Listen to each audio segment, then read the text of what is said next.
Fala galera, aqui estou eu novamente gravando a segunda videoaula do curso de desenhista de páginas da web e hoje nós iremos abordar os fundamentos do web design parte 2.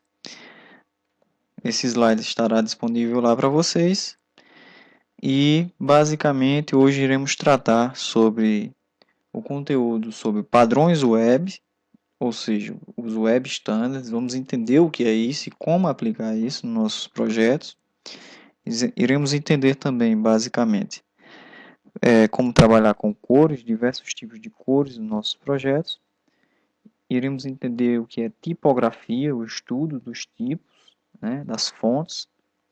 E finalizar com chave de ouro com o processo de formação das imagens, onde entenderemos o que são pixels, como as imagens são formadas, os tipos de imagens que comporão os nossos projetos futuramente. Então, basicamente, vamos entender o que são Web Standards agora. O que é isso? O que vem a ser Web Standards, né? Aqui a gente tem o próximo slide que define bem essa parte de padrões web ou Web Standards. Então, toda vez que você for falar de Web Standards, você associa aos padrões. Nossos projetos eles irão seguir esses padrões, tá? A gente não vai praticar aquelas bizarrices que vocês viram nos slides anteriores, né?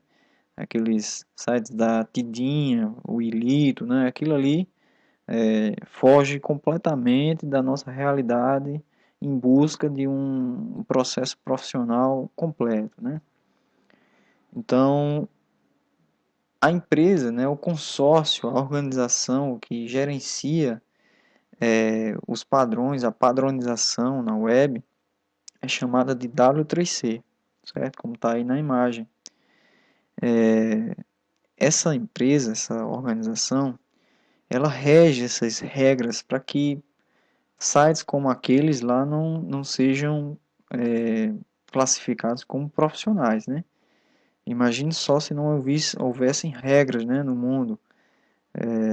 Então, através dessas regras é que possibilita a gente se diferenciar nesse mundo web. Então, os web standards são normas, né, para que a gente possa obter projetos ainda melhores. O site da empresa que controla essas normas é esse daqui, ó, o w3c.br. A W3C possui um escritório aqui no Brasil e logo eles possuem também um endereço .br, né? Então está aqui disponível o endereço, você poderá acessar tranquilamente.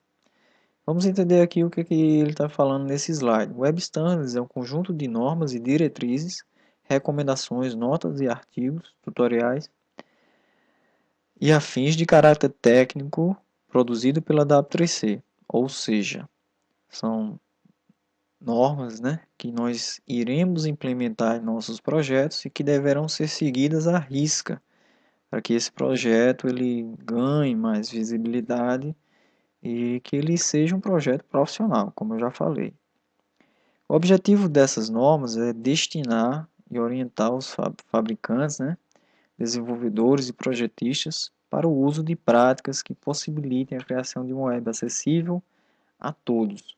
Como ele falou, acessibilidade, usabilidade, navegabilidade, elas serão descritas, recomendadas, nomeadas, né, através dessas regras que nós iremos estudar durante o curso. Você não vai querer que seu site ele não seja acessível por todos. Então, o que é que define, o que é que garante essas regras para a gente? É a W3C. Então, lembre-se dessa sigla. Iremos abordar muitas vezes esse nome aqui, W3C. E permitir que nosso site seja acessível, seja usável, seja navegável por qualquer pessoa. Tableless. Outra expressão muito importante para o seu conhecimento, para o seu enriquecimento aí, é o tableless. Antes de falar sobre a definição de tableless, eu queria informar para vocês que antigamente, né, quando não havia muita padronização, Os sites eles eram inteiramente desenvolvidos dentro de uma estrutura HTML chamada de tabela. Hoje isso é uma prática não aprovada pela W3C, certo? Então, por isso que essa prática é chamada de tableless, ou seja, less, ausência, né, de tabela. A gente não vai mais utilizar tabelas para implementar os nossos sites inteiramente dentro de tabelas, ok? Então vamos ler aqui o que o texto nos informa. Tableless é uma forma de desenvolvimento de sites que não utiliza tabelas para disposição de conteúdo na página, sugerido pela W3C, pois defende que os códigos HTML deveriam ser usados para o propósito que foram criados, sendo que tabelas foram criadas para exibir dados tabulares para a disposição da página. O recomendado seria usar CSS. Ótimo, essa definição aqui é perfeita. Então, você me pergunta, então quer dizer que é errado utilizar tabelas nos nossos sites? Não, não é que é errado. Só que as tabelas elas vão ser utilizadas para o seu propósito, né? Dados tabulares. E não para alocar o site inteiro, como por exemplo o logotipo, o menu, né? Todo o conteúdo do site não vai ser colocado dentro de uma tabela, né? Ele vai ser implementado agora junto com CSS, HTML e CSS, né? Que é o que vai dar forma e posicionamento aos elementos lá do nosso site. Aqui tem um exemplo do Box Model que vocês vão aprender na prática, né? Nas aulas de CSS. Vai ter outras videoaulas específicas, né? Para esse momento aqui do Box Model. Um site interessante é o validator.w3.org. Uma vez você acessando esse endereço, você pode verificar através dessa ferramenta aqui de validação de marcação, né, o serviço de validação da W3C, e verificar a quantidade de erros e informações que eles dão do documento HTML que foi implementado no domínio que você está pesquisando. Por exemplo, a gente colocou esse endereço aqui daquele site bizarro que eu já mostrei outra vez, e quando você manda executar, ele mostra lá a quantidade de erros e os avisos, né, que foram encontrados. Ou seja, você precisa corrigir 42 erros e melhorar 2 avisos aí para poder seu site ser aprovado pela W3C. Beleza? Então você pode fazer esse teste aqui com qualquer tipo de site e verificar quantos erros e quantos avisos existem lá naquele projeto que você está querendo investigar. Futuramente, no lugar deste endereço aqui vai estar o seu. Você vai colocar seu endereço aqui e vai verificar se apareceram erros. Se aparecer o erro, eu vou ajudar você a consertar esses erros e deixar padronizado de acordo com a W3C. Outro site que verifica essa questão de acessibilidade, usabilidade, né, é o ACID2. Através desse endereço aqui, você pode acessar também pelo seu navegador. Você encontra essa ferramenta aqui, que é esse bonequinho sorridente aqui, que verifica se seu navegador está funcionando, está compatível com os padrões web definidos pela W3C. Então, se seu navegador mostrar esse bonequinho perfeito como está aqui, ó, certo? Quer dizer que ele funciona bem na renderização do HTML e do CSS.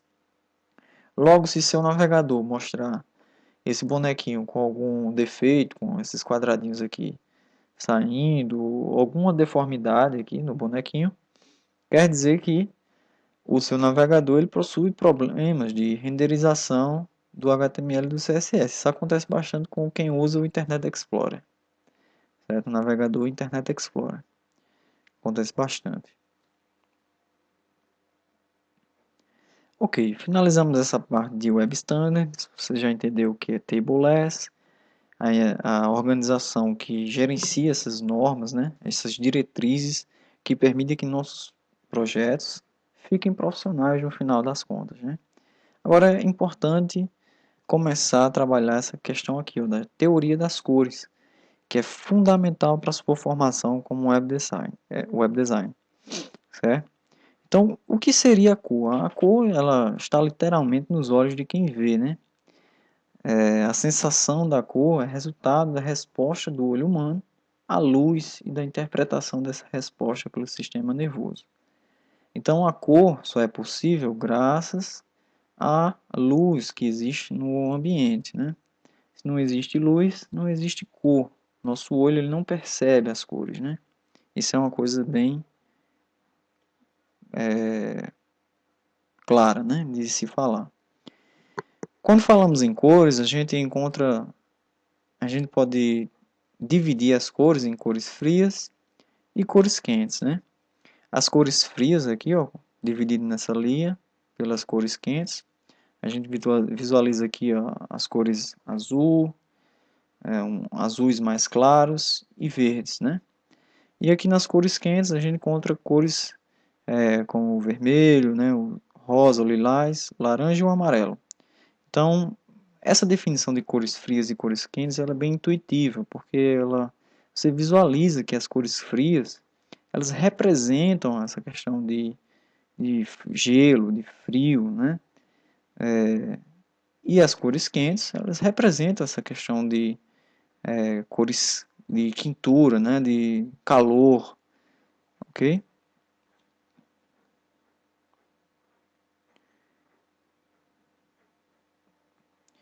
Beleza, temos aqui as cores quentes, mais outro gráfico que apresenta essa divisão. As cores quentes e as cores frias. E por que você tem que conhecer essa questão de cores quentes e cores frias? Apesar de ser uma coisa bastante intuitiva, você sabe, por exemplo, que o vermelho é uma cor quente, você sabe, por exemplo, que o verde é uma cor fria, né? É importante saber isso na hora de escolher a cor correta para o projeto do seu cliente. Por exemplo, se seu cliente ele é uma empresa de, que trabalha com refrigeradores, dificilmente você vai implementar uma cor como essas aqui, ó, certo? É uma empresa que vende geladeira. Dificilmente uma empresa de geladeira vai possuir cores quentes, né? Geralmente ela vai ter cores frias, como um azul escuro, um violeta, né? Um verde azulado, não sei. Então, essa divisão de cores frias e cores quentes, ela vai dar um norte para você escolher a cor ideal para o projeto do seu cliente. Falando da psicologia das cores, a gente entende que a nossa visão, ela entende as cores e ela interpreta essas cores de uma forma diferente.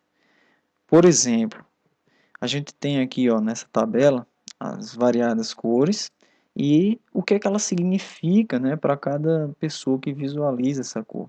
O cinza ele representa sinônimo de elegância, de humildade, respeito, reverência e sutileza, né?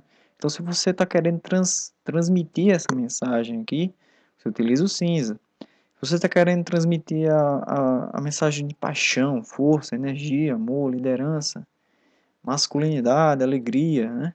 Revolução, pare, raiva, fogo, perigo, você utiliza o vermelho. O vermelho ele transmite essa mensagem aqui que foi descrita na tabela.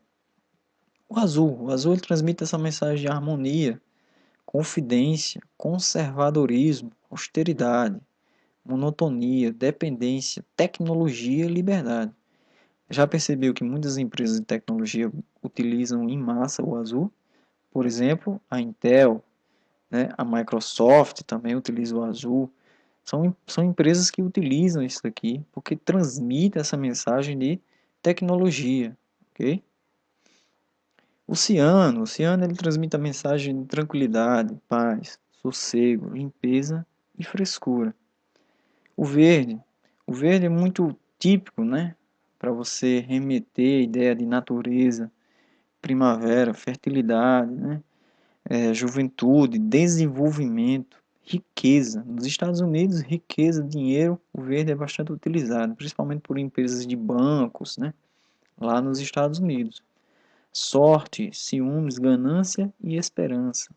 O verde é utilizado nesse aspecto aí. O amarelo. O amarelo é uma cor muito utilizada, porque ela transmite essa ideia de velocidade, concentração, otimismo, alegria, felicidade, idealismo, riqueza, né? Fraqueza e dinheiro também. É uma cor muito utilizada o amarelo. Vocês vão se deparar muitas vezes com essa cor. Magenta.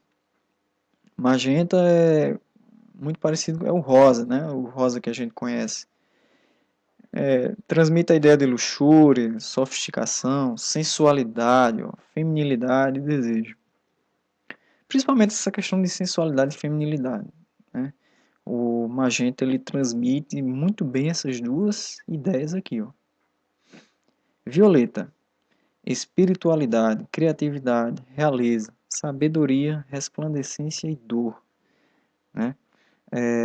Uma ideia que eu vou passar para vocês é utilizar esse quadro para você poder escolher as cores ideais para o projeto daquele seu cliente, certo? Por exemplo, não vai usar um preto da vida lá para uma empresa ou uma igreja, né? Um site de uma igreja. Um preto para um site de uma igreja não é tão legal não, certo? Você tem que visualizar essa psicologia aí do que a cor está querendo, o que a cor, a mensagem que a cor vai trazer. Então essa questão das cores ela é muito importante no desenvolvimento do seu projeto. Quanto melhor você escolhe as cores, melhor o site, seu site ele vai ficar mais bonito, mais acessível, mais visual ele vai ficar, certo?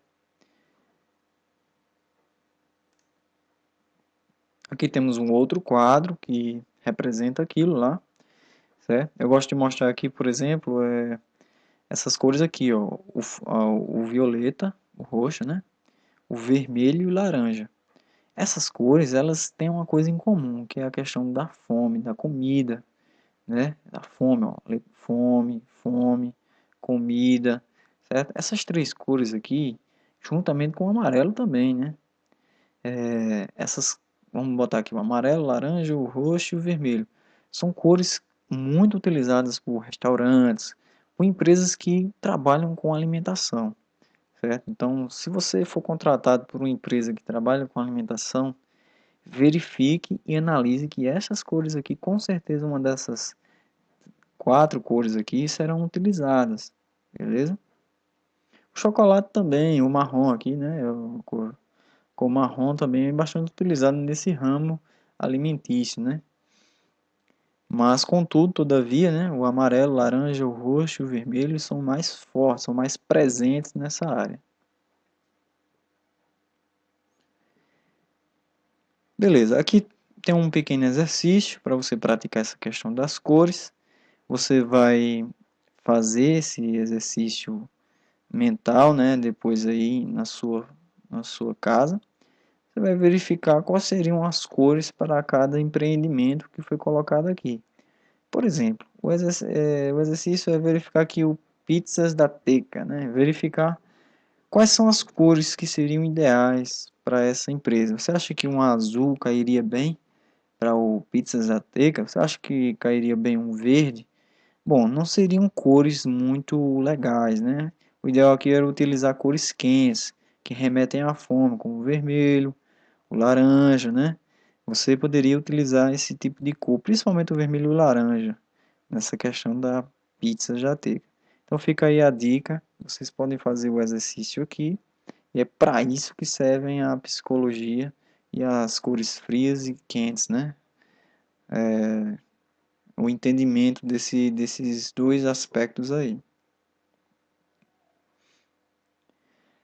Ok, já entendemos a psicologia das cores, vamos entender agora os modelos das cores, certo? Vocês vão estudar comigo aqui dois tipos de modelos.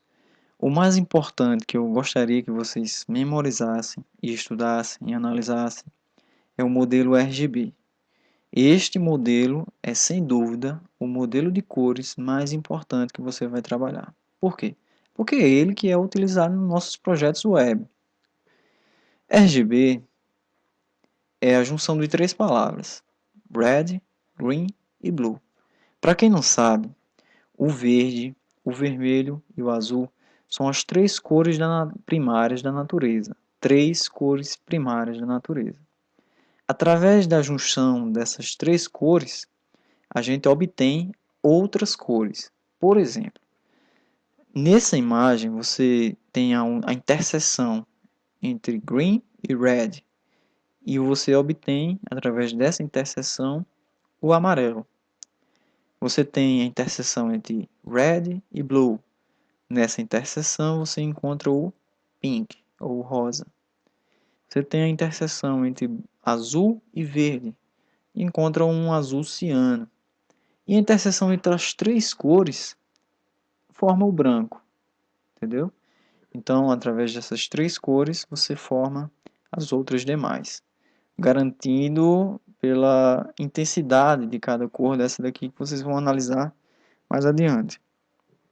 Então, RGB, Red, Green, Blue, vermelho, verde e azul, sistema de cores utilizados em luzes e, por consequência, na eletrônica e recursos visuais eletrônicos, como vídeo, como vídeo. Utilizaremos o RGB nas nossas páginas web. Então, o RGB é de importância máxima para os nossos projetos. Aqui tem um quadro que eu preciso que vocês entendam do modelo RGB, que descreve o quê? O modelo RGB digitalmente ele varia de 0 a 255 quando falamos em números. Por exemplo, o 255 aqui, ó, vermelho, você colocando 0 e 0 para as outras cores, o verde e o azul, vai dar vermelho. Se você bota 255 só para o verde e deixa 0, 0 para as outras cores, vai dar verde. Se você coloca 255 para o azul, deixa 0, 0 para as outras cores, vai dar azul, certo? Se você deixa 0, 0 e 0 aqui, nas três cores, vai dar o preto.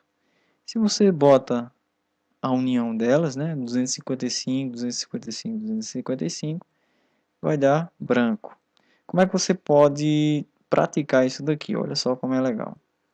Nesse próximo slide aqui, mostra uma janela lá do Photoshop, que é uma aplicação de edição profissional de imagens, certo? O Photoshop. Caso você ainda não tenha instalado no seu computador, não se preocupe.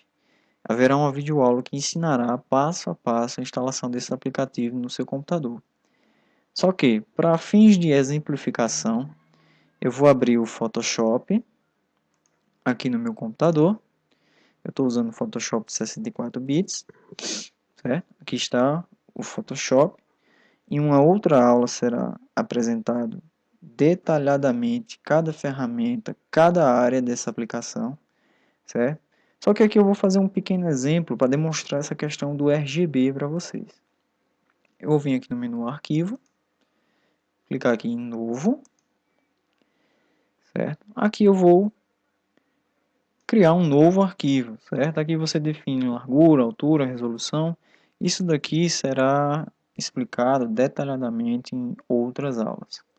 Eu clico em OK aqui e ele vai abrir para mim um novo documento em branco do Photoshop. Dentro desse documento eu vou poder fazer uma pequena arte aqui, ó. Eu vou vir aqui nessa ferramenta de retângulo, vou clicar nela. Virou essa cruz aqui, ó, eu posso desenhar. Vou desenhar um quadrado aqui, certo? Note que o quadrado ficou com a cor verde, certo? Eu vou vir aqui, ó, nessa ferramenta de seleção. Note que o quadrado ficou selecionado e eu posso manipular o quadrado para onde eu quiser. Beleza? O objetivo é vir aqui, ó, nessa área aqui chamada de camadas. Ok? Camadas. Vocês vão entender mais adiante o que são camadas, não se preocupa. Note que o quadradinho que eu acabei de desenhar, ele já foi criado aqui nessa camada, denominado de forma 1. O que eu quero é clicar duas vezes nesse quadradinho aqui, ó, do lado de forma 1. Vou clicar duas vezes, ele vai me abrir uma janela. Certo? Deixa eu clicar aqui. Opa, beleza, abriu a janela. Que ela abriu lá embaixo. Beleza. Abriu a janelinha aqui para mim. E nesta janela vamos ficar atentos a uma área aqui em específico. Aqui eu tenho um seletor de cores, né, onde eu posso escolher inúmeras cores, certo? Posso escolher inúmeras cores aqui nesse seletor. Note que quando eu vou fazendo a seleção, os números vão sendo modificados aqui nessas pequenas caixas aqui. O nosso objetivo é entender essas três letrinhas aqui, ó, R, G e B. R de Red, G de Green e B de Blue. Lembra que eu falei que os números, que as cores elas variam de 0 a 255, 0 a 255. Então você vai poder escolher de 0 a 255 para o vermelho, de 0 a 255 para o verde e 0 a 55 para o azul, certo? Por exemplo, vamos colocar aqui um aleatório. Eu boto 100 aqui, eu boto 255 aqui para o verde e boto aqui 0 para o azul. Qual é a cor resultante? Esse verdinho claro aqui, ó. Tá vendo? Ah, eu não quero esse, eu quero 255 aqui. Quero um 0 aqui. E quero um 0 aqui. O que é que ele resulta? Ele vai resultar um azul puro aqui, ó. Como já foi descrito lá na aula anterior, no slide anterior. Certo? Então o que vai importar para mim neste momento são essas três cores, o R, o G e o B. Ok? Então, para que serve isso? Serve para que você possa escolher uma das cores aí do seu projeto. Para colocar lá no seu site, por exemplo. Notem que aqui embaixo eu tenho esse símbolozinho aqui, que muita gente chama de hashtag, só que o nome correto dele é Sharp, certo? O nome dele é Sharp, S-H-A-R-P, Sharp. O nome técnico dele na informática é Sharp, e o Sharp representa, certo, uma cor hexadecimal do RGB. Essas cores hexadecimais elas vão ser abordadas mais adiante. Mas significa dizer o quê? Que esse hexadecimal representa a cor RGB que foi escolhida. Se eu escolher aqui outra cor aqui no meu seletor, certo? Vai mudar aqui e vai mudar aqui, ó. Já mudou aqui e mudou também no meu Sharp, aqui no meu hexadecimal. O que eu quero que vocês entendam do hexadecimal? O hexadecimal é um padrão de 6 números, né? 6 caracteres, que podem ser letras e números. E esse padrão representa o quê? Esses dois primeiros números representam o R, os dois segundos números aqui, ó, representam o G, e os três últimos números, os dois últimos números, ou caracteres, representam o B. Então é R, G, B. Entendeu? É basicamente isso daí. Se eu quisesse, por exemplo, utilizar esse códigozinho aqui, ó, esse códigozinho que a gente acabou de selecionar, como plano de fundo lá do meu site, certo? Ou não, outra cor aqui, um verde, por exemplo.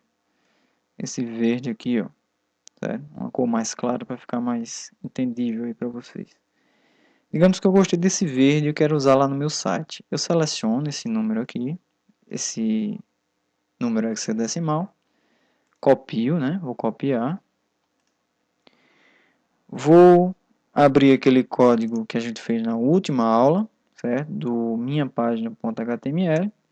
Se você já tiver fechado ele, certo? Não tem problema, o que é que você pode fazer? Eu vou minimizar aqui. Ele está aqui na minha área de trabalho, né? O arquivozinho que a gente criou na última aula. Você clica com o botão direito do mouse sobre ele, certo? E você pode escolher aqui a opção abrir com. E escolher abrir com o bloco de notas, que é para você poder voltar a editar ele. Certo? Deixa eu voltar aqui. Vamos lá de novo. Botão direito do mouse. Abrir com bloco de notas. Ótimo. Beleza. Ele abre o código que você digitou na última aula. Lembra daquela parte do código onde eu coloquei aqui, ó, style igual background, e mandei vocês escolherem uma cor, que poderia ser red, blue, né? Aqui você pode escolher colocar aquela cor que você escolheu lá no Photoshop. Coloca o símbolozinho do Sharp e cola aquela cor que você escolheu, certo? Feito isso, você vem no menu Arquivo, Salvar, aí sim você pode testar de novo, olha só que legal. E vou lá. Tá aqui aquela corzinha verdinha que a gente escolheu lá no Photoshop aplicada na sua página que você criou na última aula, certo? Ah, eu não gostei dessa cor. Volto para o Photoshop,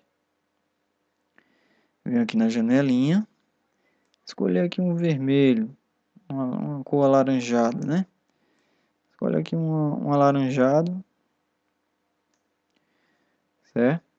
Seleciona o número hexadecimal, copia, volta para o código HTML, e no lugar aqui do 67DA7A, você cola, lembrando de tem que ter esse número, esse caractere aqui, o Sharp, né? Em seguida você vai e salva de novo, salvar. Para testar, volta no navegador e pressiona o botão F5.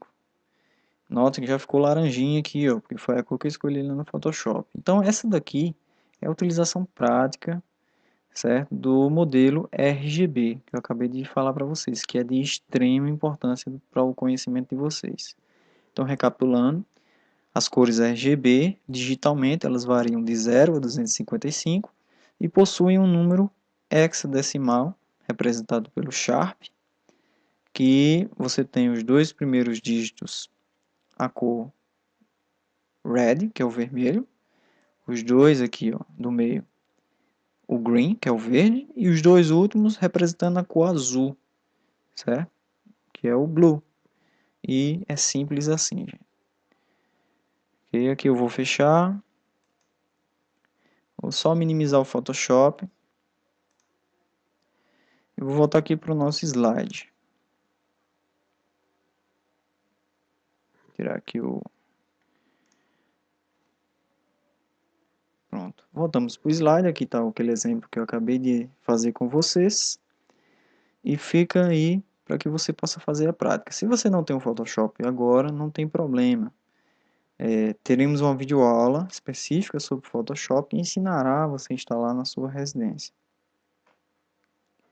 Aqui está o exemplo da brincadeira que eu fiz, né, com o código lá. Ótimo. Então, fixamos que o modelo RGB, né, representa as cores primárias da natureza e serão utilizadas pelos nossos projetos daqui por diante. Existe outro modelo importante que você deve conhecer, para você não se confundir, que é o modelo CMYK, né?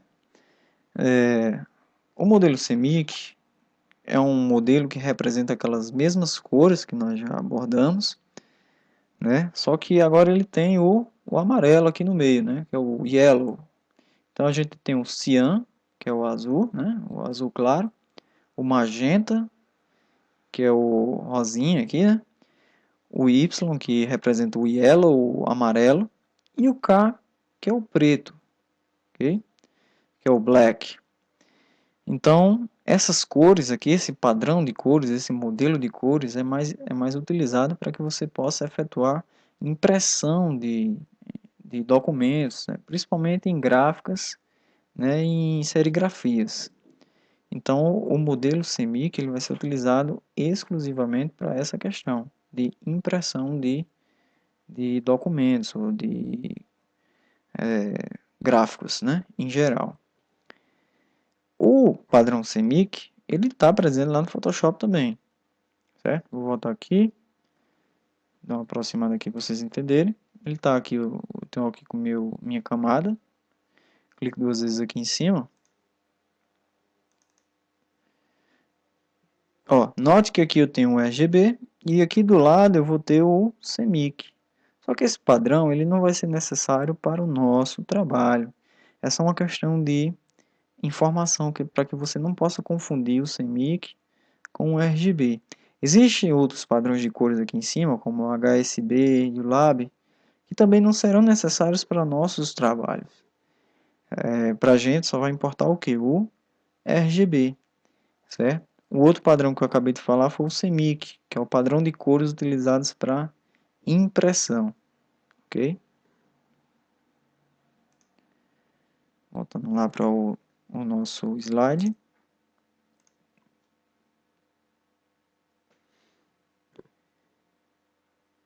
Então aqui, em resumo, você tem o CMYK, que é bastante utilizado para impressão gráfica, e tem o RGB para web, né? Exclusivamente para dispositivos como monitores, né?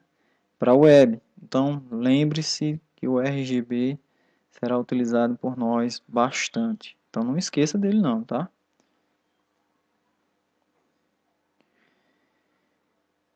Aí você me pergunta, e quais seriam as cores melhores para utilizar em um projeto de um cliente? Bom, isso é fácil de fazer, existem inúmeras ferramentas, mas uma que eu particularmente gosto é essa daqui, o color.adobe.com. Esse site é um site da Adobe e, por exemplo, se o site do cliente usa muito rosa, quais são as cores ideais para se utilizar com rosa? São essas aqui, ó, o branco, essa cor aqui um pouco mais tipo um marrom, né? Um rosa um pouco mais claro aqui e o preto. Então, vamos acessar esse endereço aqui e verificar, por exemplo, as cores ideais para um azul qualquer. Vamos ver, né? Eu vou selecionar aqui. Eu vou abrir aqui no navegador de minha preferência aqui qualquer.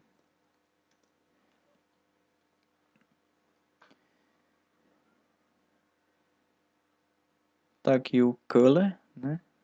.adobe.com. Ele é muito intuitivo de você utilizar. Que nem lá no Photoshop a gente tem a possibilidade de escolher o RGB e o hexadecimal aqui, certo? Digamos que você está lá no Photoshop e gosta e o cliente ele quer que o site dele seja essa cor aqui, ó. Você copia e cola aqui, ó, certo? Pressiona o Enter.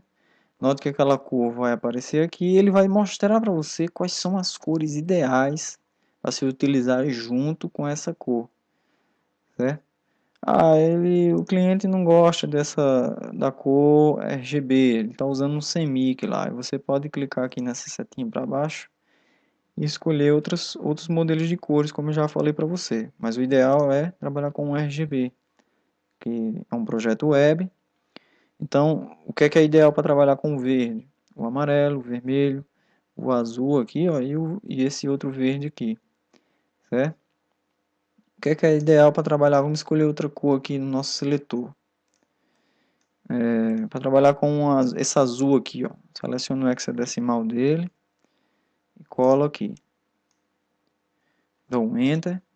Ó, mostrou o azulzinho que eu escolhi lá no Photoshop e ele me mostra as outras cores que são ideais para se usar com esse projeto. Então, esse site ele será utilizado por nós mais adiante e tenha em mente que ele auxilia bastante nessa ideia de cores ideais, né? Vou voltar aqui para o nosso slide.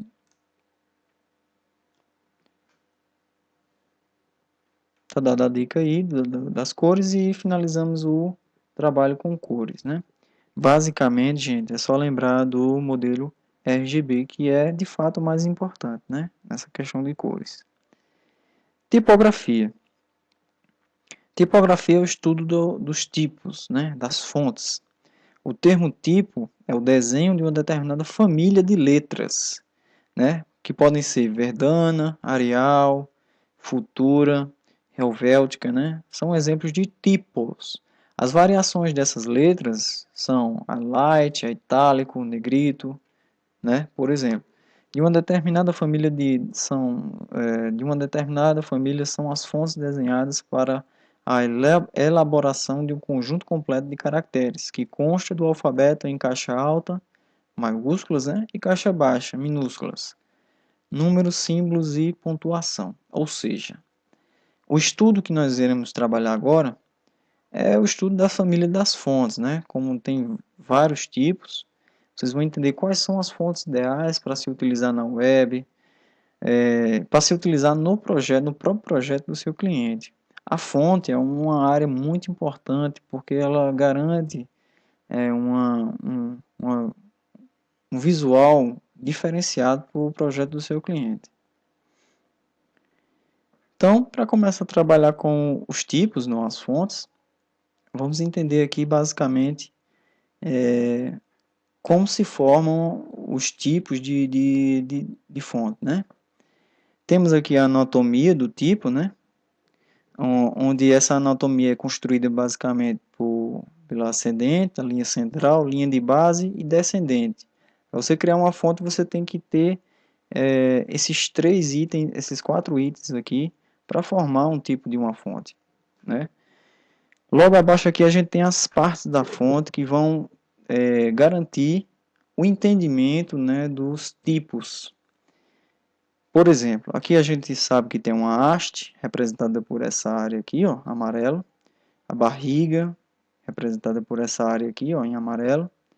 Eu tenho uma barra, que é essa área aqui, ó, da letra E. Eu tenho uma espinha, que é essa curva, né, que existe aqui no S. E eu tenho um item aqui extremamente importante que eu gostaria que vocês memorizassem agora, que é a serifa. A serifazinha aqui, ó, que parece um número 1 aqui, né, a pontinha de um número 1. Então, memorizem essa serifa, porque nós vamos trabalhar com ela bastante, certo? Temos a incisão aqui de lado, ó, que é esse formato. O ombro, a orelha, o link e o loop, como está aqui. Então, o mais importante desses aqui, para que nós podemos definir os tipos de fonte, são esse aqui, ó, a serifa. Lembra desse carinha, desse formato aqui, e ele vai te ajudar a identificar o que é uma fonte serifada e o que não é uma fonte serifada. Vamos classificar aqui as fontes, né? Eu tenho as fontes sem serifa, também chamadas de sans serif. Lembra desse nome aqui, sem serifa, sans serif. Note que a fonte sem serifa ela não possui aquela serifa que eu acabei de mostrar, certo? Então você vai identificar o que é uma fonte sem serifa porque ela não apresenta aquela cavidade que é chamada de serifa. Temos as fontes serifadas ou com serifa ou serif, que apresenta a serifa aqui, né? Que aqui a gente encontra no C, aqui por exemplo, na perninha do B aqui, ó, no A, certo? Então a gente encontrou a serifa aqui em todos os caracteres da fonte. Temos a fonte do tipo cursiva, que é a fonte feita à mão, né? São fontes criadas por pessoas, né? À mão. E temos as fontes do tipo dingbat, né? Que são as fontes de imagens com caracteres especiais que parecem imagens, né? Ornamentais. Ainda existem outros tipos, mas que não são tão utilizados. Contudo, eu gostaria que vocês memorizassem esses 4 formatos aqui, essas 4 classificações. Principalmente essas duas aqui, ó. As sem serifa, que não possuem aquela serifazinha, e as com serifa, que possuem a serifa, né, em cada caractere. Na tipografia, as fontes tipográficas ou apenas fontes são classificadas em 4 grupos, né, as que eu já abordei aqui para vocês. Os estilos já são conhecidos, principalmente para quem utiliza aquelas ferramentas como o Word, né, o Excel. Quando você está formatando um texto, você pode escolher se o texto vai ficar normal, se o texto vai ficar itálico, né? Existe essa inclinação quando o texto está em itálico. Negrito, ele ganha uma ênfase maior o texto, né? Condensado, ele fica um pouco mais compactado o texto. E o light, ou seja, é uma fonte um pouco mais fina, né? nas suas formas. Quanto ao alinhamento, também já conhecemos. Temos o alinhamento à esquerda, alinhamento à direita, o alinhamento centralizado e o justificado, que garante o texto, né, alinhado às bordas daquele documento que você está trabalhando. Ok? Aqui tem um texto explicativo sobre cada área dessa, né, cada forma de alinhamento dessa que você poderá ler e entender de forma bastante intuitiva. Algumas dicas sobre esses tipos é que no alinhamento você deve evitar centralizar textos muito longos, né? O excesso de espaços brancos nas laterais tende a fazer a pessoa se perder. Opte por textos alinhados à esquerda, sem justificativa. Caso as palavras fiquem com espaçamento grande demais entre elas. Então, o alinhamento centralizado ele deve ser evitado, principalmente na web, certo? Para garantir essa questão da visibilidade do texto. Quanto ao contraste, nunca utilize tipo claro em fundo claro, ou tipo escuro em fundo escuro. Opte sempre por contraste, afinal de contas, texto é para ser lido. Para impressos, o melhor é sempre letra preta no papel branco. Já para os computadores, há muita divergência de opiniões. Para muitos, letra branca em fundo preto é menor, pois na tela o branco é muita luz emitida, enquanto o preto é ausente, o que supostamente deveria facilitar a leitura além de não consumir tanta energia elétrica. Mas isto ainda é disputado. De qualquer maneira, contraste sempre. Um exemplo clássico aqui, pode notar que você está conseguindo ler esse slide aqui agora, por quê? O fundo aqui dessa imagem é uma imagem de um céu e o texto é branco. Como o texto é muito branco e aqui eu tenho nuvens, por exemplo, haveria um contraste entre o texto grande e essa nuvem aqui de trás. Então o que é que eu fiz? Eu criei um escurecimento, uma linha de uma layer, né, uma camada de escurecimento aqui, para que não houvesse, para que garantisse o contraste, né, entre o branco e a parte mais escura do fundo. Então tenham cuidado com essa questão também na web. Outras dicas, né? Use apenas uma categoria de fonte. Se você fizer um texto todo em uma fonte serifada, utilize apenas fontes serifadas no resto do texto, né? Não mude no meio do caminho, pois isso pode trazer uma confusão visual ao leitor. Claro que se você quiser usar uma fonte como título de um texto e prosseguir com uma fonte diferente, manda bala, né? Como ele está falando aí. O que ele quer dizer com isso daqui? Na web, você deve priorizar um tipo só de fonte. Não fica misturando um monte de fonte lá, no máximo duas fontes, principalmente quando você quiser dar uma ênfase lá no título daquele tópico que você está querendo apresentar. Se for mudar de fonte, deixe óbvio a mudança, né? Dá para criar um texto com o título em Geórgia e o corpo do texto em Helvética, né? Foi isso que eu acabei de falar. Você pode utilizar fonte serifada e não serifada para, por exemplo, dar uma ênfase maior no título. Bom, aqui segue a imagem das fontes que vocês devem priorizar no desenvolvimento do trabalho de vocês, certo? Essas são as principais fontes utilizadas na web. Existem outras tão bonitas quanto essas, só que, por enquanto, nós iremos trabalhar com essas aqui. Por exemplo, o Arial. O Arial é uma fonte bastante utilizada. Georgia é uma fonte serifada, né? Ó, tem a serifazinha aqui, ó. Fonte também bastante utilizada. Tahoma é uma fonte não serifada. Times New Roman, fonte serifada, bastante utilizada também. Trebuchet, uma fonte não serifada. E o Verdana também não serifada. Temos esse outro modelo aqui que é muito utilizado, inclusive pela Apple, né, em seu site, que é a Helvética, né? Helvética, que tem esses outras classificações aqui, né? Que é uma fonte muito legal e a gente vai estar utilizando no nosso projeto essa daqui, beleza? Tem um exemplo aqui de como você utilizar, brincar com as fontes lá no Photoshop. Isso daí eu vou fazer agora. Vou dar um ESC aqui. Se você tiver o Photoshop aí na sua máquina, eu vou eliminar aqui essa camada, excluir a camada aqui, deixar o Photoshop todo em branco aqui. Se você tiver o Photoshop, nessa barra de ferramentas aqui, na lateral, você encontra essa letra T. Essa letra T serve para que você possa inserir um texto horizontal no documento que você criou. Quando você pressiona o T, certo? Ele vai ficar com esse aspecto aqui, ó, e você vai poder clicar em cima. Quando você clicar, o cursor vai começar a piscar e você vai poder colocar o texto que você desejar. Eu vou digitar aqui meu nome, por exemplo. Certo? Nota que ficou com o texto branco, eu vou selecionar aqui. E aqui, ó, nessa barra superior, que você vai aprender posteriormente, você escolhe a cor da fonte, né? Vou botar aqui, por exemplo, um vermelho. Clique em OK. Tá aí o texto, certo? Eu clico aqui nessa ferramenta aqui para eu poder manipular, mover o texto quando eu quiser, certo? Note que se eu quiser editar esse texto, eu tenho que voltar na ferramenta de texto. Clico de novo lá.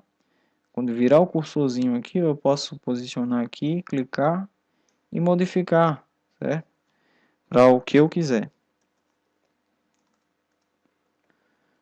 Beleza? Vou botar meu nome aqui. Eu clico aqui fora, posso movimentar de novo. Vou editar aqui o tipo da fonte. Vou clicar aqui no T, vou botar aqui para o nome Maxon, vou selecionar. Nessa barra superior que eu falei para vocês, auxiliar essa barra de ferramentas, quando você clica na barra de texto, na ferramenta de texto, vai aparecer as ferramentas auxiliares de texto logo aqui na frente, aqui em cima. Então aqui você pode escolher a fonte que você desejar. Por exemplo, a Verdana. Olha só como é que fica o aspecto da fonte Verdana, né? Fica nesse formato aqui. Se eu quiser digitar mais texto aqui, eu clico no T, clico fora aqui, ó. Vou botar o meu nome de novo. Certo? Ah, eu não quero esse texto com essa fonte. Eu venho aqui. Escolho agora, vamos escolher outra fonte aqui, Trebuchet. Ó, Trebuchet. Note que já tem uma certa diferença da fonte de cima. Ah, eu não quero essa. Venho no T de novo, clico aqui, vou botar meu nome de novo, seleciono o texto, né, e escolho a fonte. Ah, eu quero usar aqui a Times New Roman. Olha só o aspecto que fica Times New Roman, que é uma fonte serifada. Ah, não gostei dessa. Clique de novo aqui, clicando aqui na área em branco, digito outro texto, seleciono aqui o texto, volto aqui, vamos escolher outra fonte. Aqui você pode escolher vários outros tipos de fonte. Outra fonte que a gente abordou lá no slide, deixa eu ver aqui, foi a Arial, né? Vou subir aqui até encontrar a Arial. Olha ela aqui, pronto. Arial, pronto.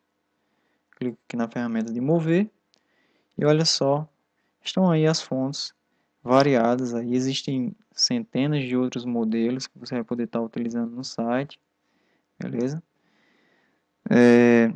Lembrando que cada fonte dessa que eu criei aqui, elas vieram para cá na área de camadas.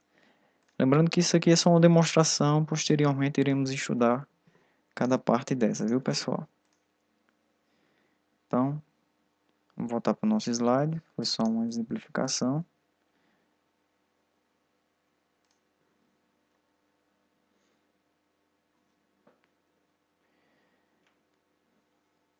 Beleza.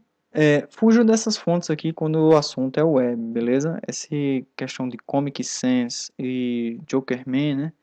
Essas fontes aqui são inapropriadas para a utilização de sites profissionais, beleza? Então fuja disso daqui.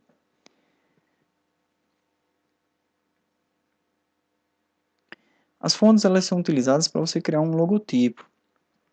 Por exemplo, o site de vocês vão poder escolher uma fonte personalizada e criar um logotipo como esse, através do Photoshop, certo? Então a fonte ela permite você demonstrar uma mensagem. A fonte não é só o texto que você está colocando lá. O tipo, o formato da fonte que você vai estar utilizando, ela transmite aquela mensagem. Se aquela empresa ela é moderna, se aquela empresa é um pouco mais clássica. Então, o tipo de fonte ela vai transmitir essa mensagem para o cliente.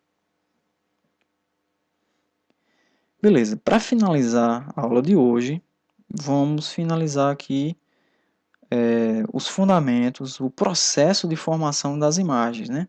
Como as imagens elas são formadas, quais são os tipos de imagens utilizadas na web. Então vamos lá. Vou voltar aqui. Beleza, pixels. O que vem a ser os pixels, né? Pixels ou picture element, né? Que em tradução livre significa elemento da imagem, né? Note que nessa imagem aqui, foi aproximada, eu encontro inúmeros quadrados aqui com inúmeras cores diferenciadas. Esses quadradinhos aqui, com essas cores, são o que eu chamo de pixels. Certo? Então, cada quadradinho desse representa um pixel que forma essa minha imagem aqui. Geralmente, as imagens elas são medidas assim, ó, com a medida x vezes a medida y. Ou seja, eu tenho uma imagem de 300 por 322 pixels, né, de largura, por 322 pixels de altura. Lembrando daquelas aulas lá de produto cartesiano, né? O x é o meu plano horizontal, né? E o y é o meu plano vertical. Então, se você multiplicar 322 quadradinhos desse aqui de largura por 322 quadradinhos desse de altura, você vai encontrar nessa imagem aqui inteira um total de 103.684 pixels. Então, para formar essa imagem, eu precisei de 103.684 cores aqui unidas, unificadas, né? Para que essa imagem ela fosse formada, ok? Vocês vão entender que mais à frente a altura ela vai ser chamada de height e a largura vai ser chamada de width, ok? Então memorizem essas duas palavrinhas, height e width, para que quando chegarmos no CSS, por exemplo, ou mesmo na manipulação de imagens no próprio HTML, você não fique tão sem entender o conteúdo. Aqui temos mais um exemplo de pixels. As imagens, os quadrículos aqui, cada um formando uma cor diferente. Quando você diminui esses quadradinhos, né, eles vão ficando imperceptíveis ao olho nu, formando a imagem, né? Pixels são a menor unidade visível de uma imagem digital. É o único ponto de cor posicionado no espaço e é a combinação de diversos pixels que formam uma imagem completa. O pixel não é a menor unidade da imagem, contudo, ela é a menor unidade visível. Por quê? Porque para se formar um elemento, um pixel, ainda existem outros elementos, que é a crominância e a luminância, que não vem muito ao nosso objetivo neste momento, certo? Só, só por motivo de curiosidade, você deve saber que os pixels não são, contudo, a menor unidade formadora da imagem. Contudo, a unidade visível é o pixel, beleza? Temos os desenhos vetoriais, né? Que na computação gráfica é uma imagem gerada a partir de descrições geométricas ou mapa de bits. O desenho vetorial, ele para que você possa entender um pouco melhor, ele é construído em aplicações como, por exemplo, o CorelDRAW ou o Adobe Illustrator, né, que permitem você, através de curvas de Bezier, criar aqueles pontos dos desenhos, né, vetoriais. Quando você aproxima ao máximo aqui, eles não possuem aquelas distorções de pixels. certo? Graças a essa descrição geométrica aqui, o mapa de bits. Os desenhos vetoriais eles podem vir nesses formatos aqui. Os formatos aqui. SVG, CDR e AI, né? Como eu falei, SVG é um formato de vetor presente na web, né? Que pode ser tanto visualizado em aplicações do CorelDRAW, como também do Adobe Illustrator, o SVG. Futuramente nós iremos trabalhar com o SVG, que é um desenho vetorial como esse aqui da imagem. Se você aproximar essa imagem milhares de vezes, dar um zoom, você vai visualizar que não existe a distorção nem a visualização daqueles pixels, né? Porque a formação dessa imagem é diferente.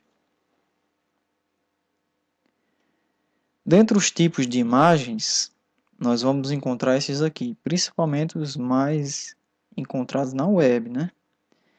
Temos o bitmap, bitmap ou BMP, que é o formato de imagem em bitmap ou raster, né? Gerado principalmente pelaquela aplicação chamada de Paint. Ele é utilizado pela Microsoft e por essa razão é aceito em quase todos os programas, né, que utilizam o Windows. O BMP é um formato que armazena pixel por pixel, como está aqui na imagem, mesmo que sejam de cores iguais.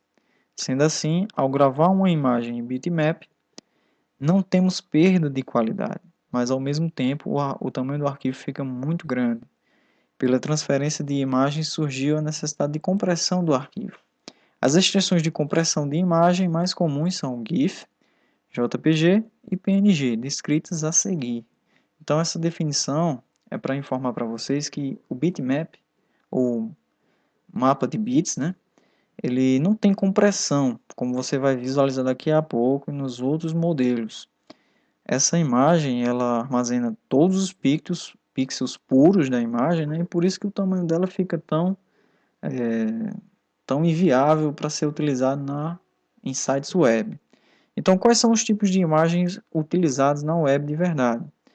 São esses aqui. O primeiro modelo deles é o JPEG ou JPG, né, cuja a sigla significa Joint Pictures Expert Group, né, é um grupo que desenvolveu essa compressão de imagens, né, teve sua primeira especificação disponibilizada em 83 por um grupo que leva o mesmo nome. É um dos padrões mais populares da internet, né, por aliar suas características importantes. Duas características importantes. Oferece níveis razoáveis de qualidade de imagem e gera arquivos de tamanho pequeno quando comparado com outros formatos. Então, o JPEG ele é tão popular por ter essas duas características. Primeiro, qualidade de imagem comprovada visualmente, certo? E uma compactação que garante um tamanho pequeno para o carregamento no nosso ambiente de trabalho, na internet. Aqui a gente tem dois exemplos de imagens JPEG, uma com mais qualidade e uma com menos qualidade. O JPEG é capaz de trabalhar com quase 16,8 milhões de cores, né? Ou 24 bits. Essa característica é aliada à capacidade de compressão, que reduz o tamanho dos arquivos, faz do formato uma excelente opção para distribuição de imagens fotográficas. Tanto que o formato é muito utilizado para a geração de imagens em câmeras digitais. Bom, tanto em câmera digital como em sites da web, o JPEG será amplamente utilizado. O GIF.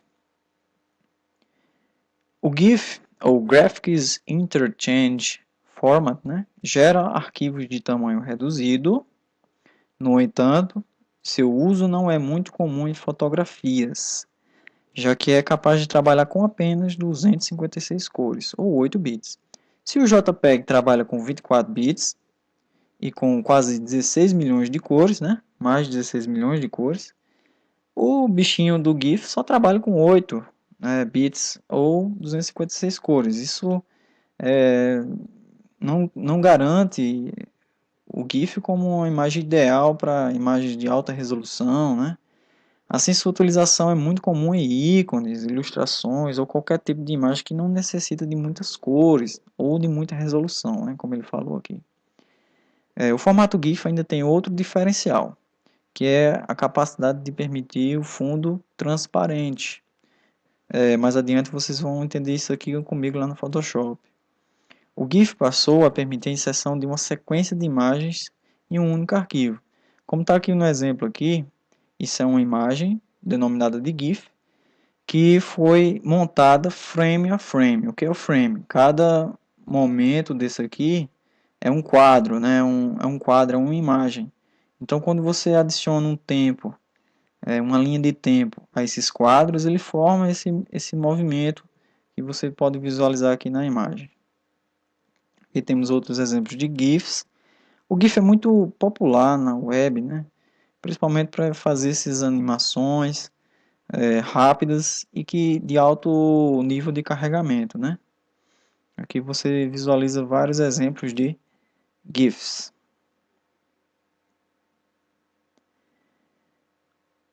Pronto, já falamos do JPEG, falamos do PNG, ou falamos do GIF e agora vamos falar do PNG, Portable Network Graphics, né?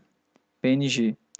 O PNG reúne, portanto, as características que tornaram o GIF tão bem aceito, que é a animação, fundo transparente e compressão sem perda de qualidade, mesmo com os salvamentos constantes do arquivo, porém conta com uma grande diferencial, que é o suporte a milhões de cores, não apenas 256, sendo com isso uma ótima opção para fotos. Esse, na minha opinião, é o modelo mais eficiente, é o modelo mais utilizado assim, para você deixar imagens com grande definição lá no seu website, como por exemplo nessa imagem aqui.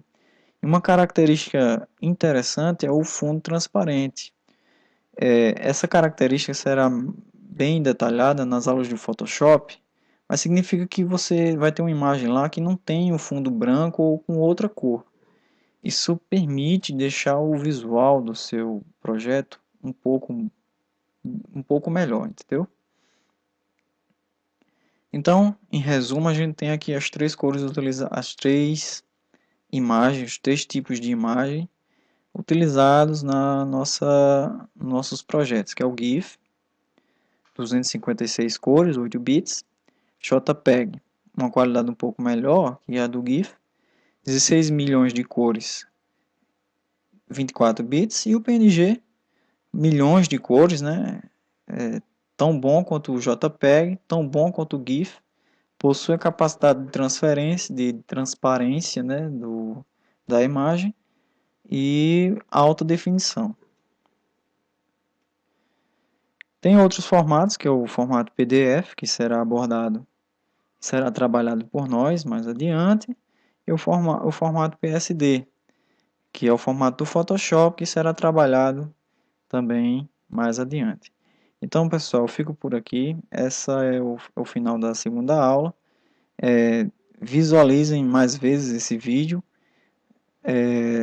Se tiver dúvida, comentem lá no nosso fórum, que eu disponibilizei para falar sobre esses slides e sobre essas videoaulas. E até a próxima.